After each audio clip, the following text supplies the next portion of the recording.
আত্মা যে অজৰমৰ মোক শিকাই দিলে। কাৰণ আমি জাতি নহয়, জ্ঞাতি নহয়, আমি মাত্ৰ আত্মাহে। আত্মা অচেদ্য, অদাহ্য, অক্লেদ্য, অশিষ্য, চিৰসনাতন, শাশ্বত।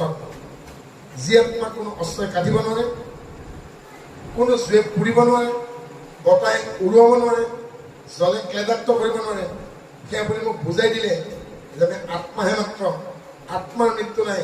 যি কলেবৰ ধাৰণ কৰিছে এই দেহক্ষণ ভংগুৰ, অচেদ্য, অদাহ্য, অক্লেদ্য, অশিষ্য, চিৰসনাতন, শাশ্বত আত্মাক লৈ সন্দেহ কৰা অনুচিত। আত্মা পাপ আৰু পুণ্যৰ লগত যুক্ত নহয়, আত্মা অসম্পৃক্ত নাই। হয়নে?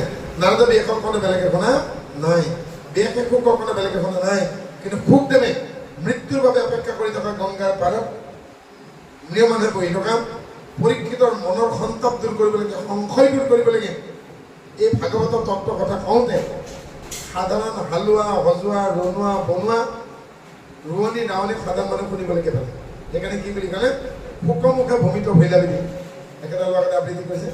অৰ্থাৎ সুখদেৱৰ মুখেৰে ওলোৱা অমৃতখিনি যেন মাটিত পৰিল, অৰ্থাৎ সাধাৰণ মানুহে পালে। আৰু শেষত আমাক কি বুলি ক'লে? পিবত ভাগৱতম ৰসম আলয়ম মুহুৰহু ৰসিকা ভুবি ভাবুকা। হে ভাবিব পৰা সকল, যদি ভাবি ভাবি ভাৱনাৰ অন্ত পাইছা, তেতিয়াহ'লে এই ভাগৱতৰ ৰসৰ ৰসঘৰা পান কৰা বুলি কৈছে। ৰসম আলয়ম, ৰস মানে ৰস, আলয় মানে ঘৰ। ৰসৰ ঘৰ ক'ত আছে বাৰু? গছৰ ডালত ওলমি থাকে, গছৰ কোলমত থাকে। কি বাৰু? মৌবাখন। মৌবাখনৰ ৰস নাথাকে জানো? মৌবাখন কেনেকুৱা বাৰু? আপোনালোকে বুঢ়া মানুহবিলাকে জানিব। যেতিয়া দৰা আহে আগতে হেঙাৰ ধৰে, শুকাই হ'ল গৰ্ভিনী মধুধ মিঠা, 16 গোপিনী এখন পিঠা। আগতে দৰাক হেঙাৰ ধৰে। যেতিয়া গাই বখনীয়া হয়, তেতিয়া গাই গাখীৰখিনি মিঠা হয়। তাতকৈও মিঠা সেই মৌবাহৰ মৌখিনি। মৌবোৰে, মৌমাখিবোৰে অতি কষ্ট কৰি ফলবোৰ ৰস নৈ নিজৰ পৰা আনি পেলাই মৌবাহখন যেনেকৈ বনাই, মৌচাকত মৌবোৰ থয়, সেনেকৈ পুৰাণ, উপনিষদ, বেদ, বেদান্ত এইসমূহৰ পৰা ৰসবোৰ আহৰণ কৰি এই ভাগৱত নামৰ মৌচাকখন ব্যাসদেৱে তৈয়াৰ কৰিছে। ৰসম আলম মুহুৰহু ৰসিকা ভুবি। আৰু এই ৰসত যিসকলে আপ্লুত হৈছে তেওঁলোকৰ বেলেগ দৰকাৰ নাই। গতিকে আমাৰ উঠি অহা প্ৰজন্মক সংসাৰৰ তিতাকেহাৰ পৰা বাচিবলৈ আমি এই ভাগৱতৰ সোৱাদ দিব পাৰিব লাগিব। গতিকে এই ভাগৱতৰ সোৱাদ ল'বলৈকে যেতিয়া অভ্যাস হৈ যাব, তেতিয়ালৈকে সংসাৰৰ তিতাকেহাৰ পৰা আঁতৰি থাকিব। আজি নতুন শব্দ এটা কম আপোনাক। নিগদতি সুত কোনেও কওঁ নকওঁ, যেন কথা ভৈলা পাছে এতেক বচন বুলি ব্যাপকৃত অমৌন হৈ আজে আছে। জগতক যিটো দেখৈ ব্ৰহ্মময়, জগতক যিটো দেখৈ কৃষ্ণময়, ব্ৰহ্মৰূপী মহামুনি বৈকুণ্ঠৰ শাস্ত্ৰ মহাভাগৱত তাহানে মুখত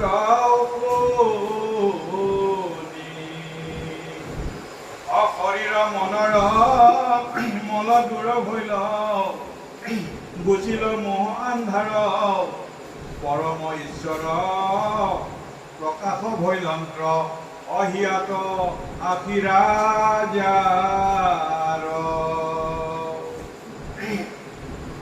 দ্ৰৱ ভৈলা চিত্ৰ তনু ৰোমাঞ্চিত, জৰে নয়নৰ নীৰ আনন্দে মগন, ভৈল দুখন অকৰিল অন্ত চিত্ত ধীৰ। হয় অৱনক মাথে উঠি নৰনাথে, অপুষ্প অঞ্জলি ধৰি পৰ চৰণ পদ্ম খানিক, মাথাত লৈলা সাদৰি। কৃষ্ণ শুকদেৱক পৰীক্ষিতে গুৰু মানি ল'লে। অৱনত কায়ে মানে মূৰটো সলাই দিয়া, অৱনত কায়ে আৰু পৰীক্ষিতে অৱনত হৈ মূৰটো সলাই দি তেওঁ আত্মসমৰ্পণ কৰে। কাৰণ শুকদেৱক গুৰু মানি ল'লে। কিহৰ কাৰণে? শুকদেৱে তেখেতৰ চিত্তৰ চঞ্চলতা দূৰ কৰিলে, চিত্ত স্থিৰ কৰিলে, মনৰ মলিনতা নোহোৱা কৰিলে। কাৰণ কিহেৰে নোহোৱা কৰিলে? ঈশ্বৰৰ নামে। ঈশ্বৰৰ নামৰ আৰু এটা নাম আছে। কি নাম? মনোমল প্ৰক্ষালন।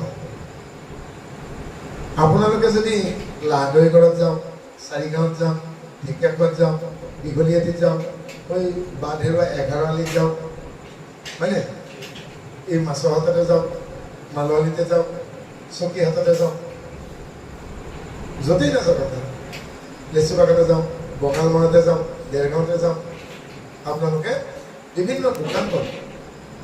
এই দোকানবিলাকত গেলামাল দোকানত, ষ্টেচনাৰী দোকানত দুবিধ চাবোন পাব। এবিধ চাবোনেৰে কাপোৰ ধুব পাৰি আৰু এবিধ চাবোনেৰে গা ধুব পাৰি। কিন্তু এখন ডাঙৰ দোকানলৈকে গৈ পেলাই এখেতে যদি সোধে, দাদা পিন্ধি যায়, ৰবাহে বস্তু এটা নাই আহি গৈছে, বোলো কিনো দৰকাৰ? মোৰ মনটো অলপ লেতেৰা হৈছে। বোলে কেলে বা? কালি মই অমুক গালি পাৰি পালোঁ। মোৰ মনটো ধুব পৰাকৈ চাবোন এটুকুৰা আছে যদি দি আছে। বাপজনে কৈছে বুঢ়া হ'লো প্ৰকৃতি লৰিম নেকি? জাকে তাকে আজিকালি গালি পাৰি পাওঁ, আৰু বোলে মনটো লেতেৰা হ'লেহে বোলে মুখেদি গালি ওলায়। গতিকে কাপোৰ ধোৱা, গা ধোৱা চাবোন মোৰ আছে, বুজিছা? যদি আছে তোমাৰ তাত, মোৰ মনটো থুকুচি ধুব পৰাকৈ চাবোন এটুকুৰাকৈ দিয়া। পাৰিব জানো? গোটেই যোৰহাট চলাত কৰিলেও তেখেতে মনৰ মলি চাফা কৰিব পৰা চাবোন দিব নোৱাৰে। গতিকে মনৰ মলি চাফা কৰিব পৰা চাবোন টুকুৰা হ'ল ঈশ্বৰৰ নাম। আৰু এই ঈশ্বৰৰ নামে তেওঁৰ মনত কি আনিলেগে?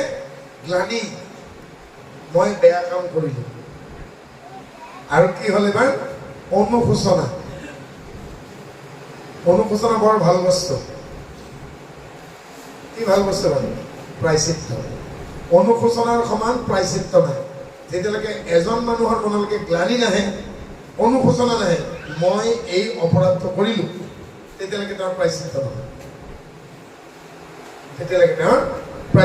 অৰ্থাৎ অনুশোচনা হ'ল, আত্মসংশোধন হ'ল আৰু পৰীক্ষিত পবিত্ৰ হ'ল। পৰীক্ষিতক এজন পণ্ডিতে কৈছিল, মহাৰাজ স্নান তীৰ্থ কৰাই ভাল হ'ব নেকি? তেওঁ পৰীক্ষিতে সুধিছে, বোলে তীৰ্থ কি? সেই পণ্ডিতজনে কৈছে, তৰণৰ অৰ্থ তীৰ্থ, অৰ্থাৎ যে তৰাব পাৰে। এতিয়া আকৌ পৰীক্ষিতে কৈছে, এনে কি তীৰ্থ আছে যিয়ে মোৰ নিচিনা মহাপাপীক তৰাব পাৰে? তেতিয়া পণ্ডিতজনে কৈছে, মহাৰাজ ভুল হৈ গ'ল, আপুনি যি পৰিমাণৰ অপৰাধ কৰিছে আৰু যি প্ৰকাৰৰ অপৰাধ কৰিছে, সেই অপৰাধ কোনো তীৰ্থই আপোনাক মুক্তি দিব নোৱাৰে। তেতিয়া পৰীক্ষিতে কৈছে, ময়ো জানো গংগাই কি কৈছে। বোলে কি কৈছিল গংগাই? জানি বুজি যদি কোনোবাই কিবা অপৰাধ কৰিছে, পাপ কৰিছে, সেই পাপ মই মোচন নকৰোঁ। অজানিতে আকস্মিকতে যদি কাৰোবাৰ কিবা পাপ হ'ল, তাৰ পৰা মই চেষ্টা কৰিব পাৰিম, কিন্তু জানি বুজি কৰা পাপক মই ঘৃণা কৰোঁ আৰু তেনে পাপীক মই উদ্ধাৰ নকৰোঁ। পৰীক্ষিতে জানি বুজিয়ে সেই ঈশ্বৰৰ নাম লৈ থকা ঋষিজনক অপমান কৰিছে। গতিকে কোনোবাই জানি বুজি ছয় ইচ্ছাকৃত কৰা পাপৰ পৰিত্ৰাণ কোনো নদী, কোনো তীৰ্থ দিব নোৱাৰে। কাৰণে কি ক'লে? তৰণৰ্থ ততীৰ্থ। তেতিয়াহ'লে ভকতক কোনে তৰাব পাৰে? আমাক যিয়ে তৰাব পাৰে তেওঁক কি বুলি কোৱা হয়? ভগৱন্ত। শুকদেৱে পৰীক্ষিতক ভগৱন্ত বুলি চিনাকি কৰাই দিয়ে। পৰীক্ষিতে সুধিছে, ভগৱন্ত মানেনো কি? তেতিয়া শুকদেৱে ক'লে, ভ মানে ভূমি, গ মানে গগন, উ মানে ৱাৰিজ, ন মানে নভমণ্ডল, ত মানে তৰণকাৰী। অৰ্থাৎ ভূমিৰ অধিকাৰী, পৃথিৱী বা বসুমতীৰ স্বামী যিগৰাকী। গগন মানে আকাশ, আকাশৰ শেষ সীমা যি, আকাশত আছে জানো কেঁকিমা? যদি আছে ঈশ্বৰ। এই পৃথিৱীখনৰ স্বামী আছে নে? যদি আছে ঈশ্বৰ। বাৰিছ মানে পানী, পানীৰ অধিকাৰী তেওঁ, পানী নিয়ন্ত্ৰণকাৰী মানে পানীৰ এটা চক্ৰ আছে, তাক কি বুলি কয়? জলচক্ৰ। বৰষুণৰ পৰা মেঘ নহয় জানো? নহয়, মেঘৰ পৰা বৰষুণ হয়। নৈ নিজৰ খাল বিল পৰ্বত পাহাৰত পৰে। পানীৰ ধৰ্ম ওপৰৰ পৰা তললৈকে নামি হয়। উচ্চ স্থলত পৰা পানীবোৰ যিমান পানী নিদিলেও নিগৰি হ'লেও তলত নামি আহিব। পানীৰ লক্ষ্য আছে, পৃথিৱীৰ প্ৰতিটো বল পানীৰ লক্ষ্য সমুদ্ৰ। পাই জানো?